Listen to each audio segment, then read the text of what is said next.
Hi there, my name is Ewan Nicholson. Welcome to my YouTube channel, Remembering Love. If you're new to this channel, this is a channel where we explore the subjects of healing childhood trauma, all the various things involved in that, meditation, etc., the methods and means to do that, and we look at that on a social as well as individual level. So if you like that kind of content, please click on the like and subscribe button, and you'll be watching many videos on these subjects in the coming months. I did have a little bit of a hiatus, as you'll see from the gap from this video to the last ones. I've moved from Spain to Australia, but I'm here now and I'm ready to get going and start doing some good content, hopefully. Now, the theme or the subject of today's video is when faced with an impossible problem, this is the one question you must ask. And I think all of us at various points within our life, and I'll get to what that question is, I'm not going to leave it right to the end because it's really the foundation of the whole video, so there won't be a sort of a delayed thing to the end. But the question of facing impossible problems, or another word is like predicaments or intractable problems, is something most of us face at certain points in our life. Sometimes they can be centered around finances, sometimes they can be relational, sometimes they're to do with health. And when we talk about impossible problems or predicaments, we're really talking about problems that just don't have an obvious solution, or whatever we do or don't do, the outcome seems kind of bad, basically. So it's like you're in a room and you have to choose between a door that has a tiger behind it or a door that has an alligator, and if you don't choose, the room collapses on top of you. That type of feeling where it's like, whatever way I look at it, this is kind of bad, or whatever version of this, it just doesn't feel like there's a solution here. And the word predicament, in its strict definition, means an unpleasant or confusing situation that is difficult to get out of or solve. And for many of us, it's not just difficult to get out of, there is no getting out of it, there is no good outcome. And when we're faced with these kind of problems, they can end up being, it can really mess with our head, because we naturally face problems and we try to develop solutions. My car's broken down, I call the person to come fix it. This is happening, I do this thing. We're encountering issues all the time, and our mind is always looking for solutions. But we do hit these problems at times in life where there just doesn't seem to be one, that if I do this, then I'm going to have this problem. If I do that, I'm going to have that problem. And it's like there's just no version of this that doesn't look kind of shitty. And how do we live with that? And how do we deal with that? And how do we handle that?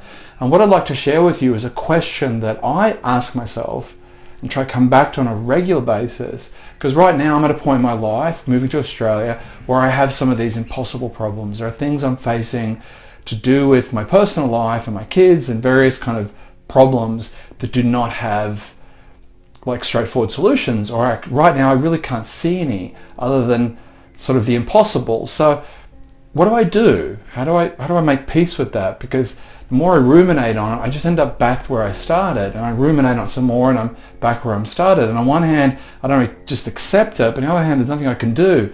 So what do I do? How do I handle that? So by asking this one question, it helps me not change the problem or fix the problem, but frame it in a way that is more manageable for me. And that one question is, when faced with an impossible problem, what does this problem look like without me being afraid? So I'll say that again. And what I'd like you to do, if you can, if you're in a position to do so, if you're not driving your car as you're listening to this, ask yourself the question, or frame in your mind, what is an impossible problem I'm dealing with now? What is something that feels there is no good solution? And ask yourself that question, what does this problem, X, Y, Z, look like without me being afraid? What happens when I remove fear from this problem? My fear. And a few interesting things happen when that happens. The first thing for me is I feel like a resistance. So as I go to imagine this problem or a problem and say, what does this problem look like without me being afraid? I feel a sense of, I don't feel comfortable with that. That without my fear is my vigilance. My fear is a part of me that's trying to find solutions. Even though on one level conceptually I know there isn't any, this fear is almost like, it can feel odd to remove fear. It feels like unrealistic. It feels I'm unguarded or unarmed against this intractable problem. And so therefore, when I go to envision this problem without fear, there is generally a sense of, well, what do I do now? Like, where does that leave me? So to begin with, there's a need to kind of feel a way into this question, or feel a way into this sense of, what does looking at this problem without fear, without being afraid, feel like? But if you can get past that resistance, and you can just be with that feeling of, what does not being afraid make this problem look like? Or how do I feel about this problem when I'm not afraid? An interesting thing can arise, that you can encounter a feeling, even if you have to fake it, even if you have to just pretend momentarily not to be afraid, you're not just left with an absence of fear. Something else arises, and it's really a feeling of everything will be okay. And I don't mean in a glib sense of, a silver lining or something magic, this will get the outcome that I want. I'm not talking about a miracle. I'm talking about a deeper feeling that whatever does or doesn't happen, good or bad, terrible or misfortunate, somehow things will be okay. And what this requires isn't a courage or a fierceness. What it requires is a trust. A trust in life, a trust in love, a trust in the weird mystery of life in terms of the way things unfold, how things are given to us, how things are taken away, how things rise, things fall. A trust that some things we have very little control over, some things we don't determine or choose, some things are just part of this tapestry of life that we have to flow with and be present with and just accept. So in that process of saying, what does this look like when I'm not afraid, we can feel a sense of trust and a sense of acceptance. This just is the way it is. And all my resistance and all my fear and anxiety doesn't change that.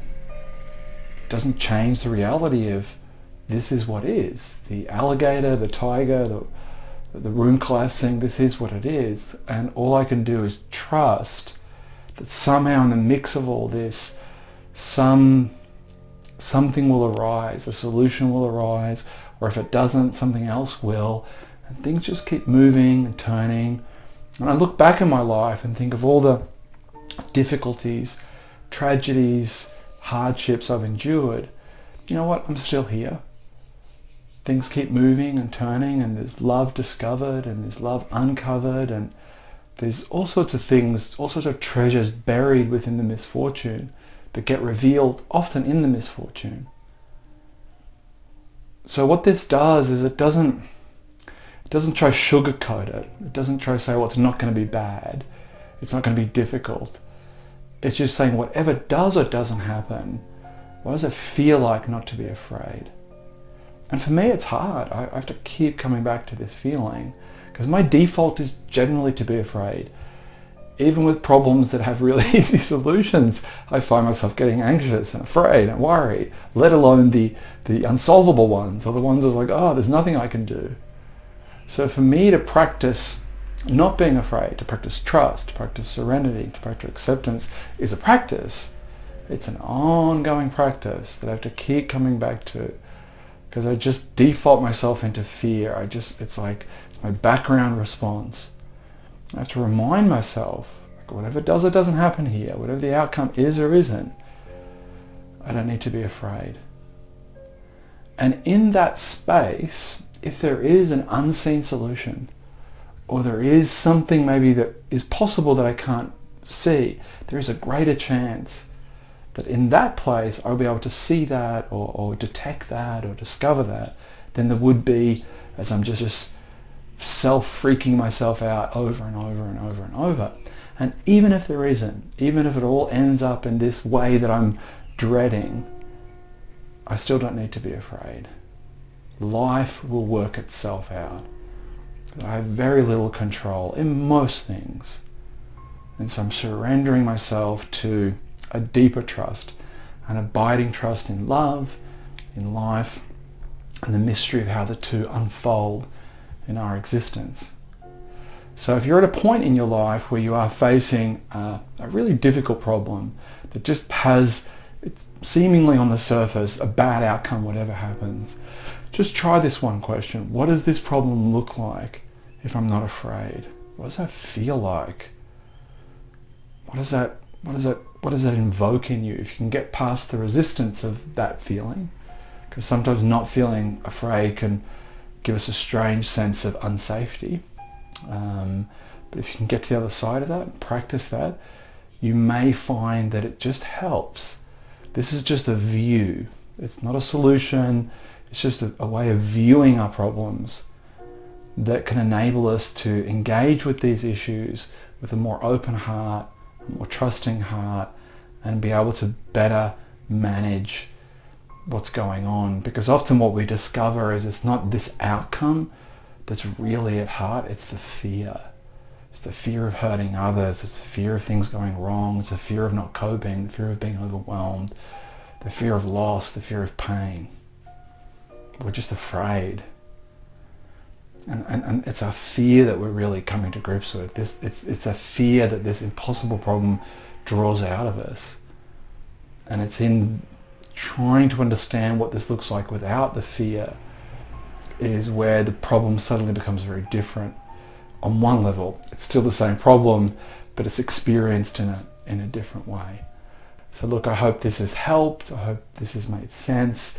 If you enjoyed this video, please like and subscribe. If you've got any comments about any impossible problem you're facing and how viewing it without fear may or may not assist you, please leave it in the comments below.